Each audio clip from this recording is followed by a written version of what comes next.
ஏன் இந்த பாவங்கள் ஜெகதீஸ்வரா, ஏன் இந்த கோலங்கள் பரமேஸ்வரா, ஏன் இந்த தடுமாற்றம் சர்வேஸ்வரா, ஏன் இந்த அவலங்கள் கங்காதரா.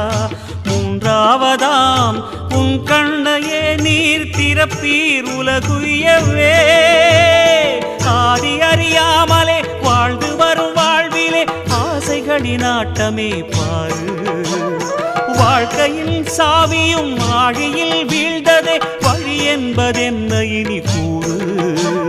கைலையில் தாண்டவம் ஆடியது போதுமே, பூமியில் நீ வந்து ஆடு, பூமியில் நீ வந்து